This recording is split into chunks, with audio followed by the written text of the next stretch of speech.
लाहौर की इंसदादी दहशतगर्दी अदालत ने 9 मई जिना हाउस केस में अलीमा खान के बेटे शहरेज का 8 दिन का जिस्मानी रिमांड मंजूर कर लिया। पुलिस ने मुलजिम के 30 दिन के जिस्मानी रिमांड की इस्तदा की थी। आपको अपडेट कर रहे हैं। लाहौर की इंसदादी दहशतगर्दी अदालत ने 9 मई जिना हाउस केस में अलीमा खान के बेटे शहरेज का 8 दिन का जिस्मानी रिमांड मंजूर कर लिया है। पुलिस ने मुलजिम के 30 दिन के जिस्मानी रिमांड की इस्तदा की थी। आपको वाज़ेह करते चलें कि लाहौर की इंसदादी दहशतगर्दी अदालत ने महफूज किया गया फ़ैसला सुना दिया है। इंसदादी दहशतगर्दी अदालत ने 9 मई जिना हाउस केस में अलीमा खान के बेटे शहरेज का 8 दिन का जिस्मानी रिमांड मंजूर कर लिया। मज़ीद जानते हैं डॉन न्यूज़ के नुमाइंदे राना बिलाल से। जी राना बिलाल, अपडेट कीजिएगा।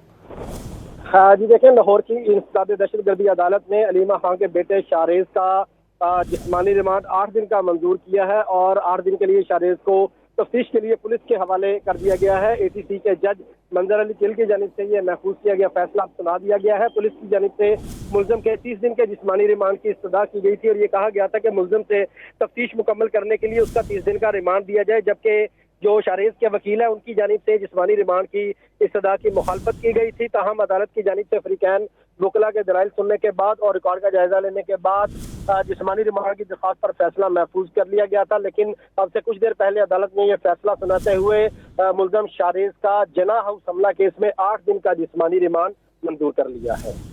बहुत शुक्रिया राना बिलाल।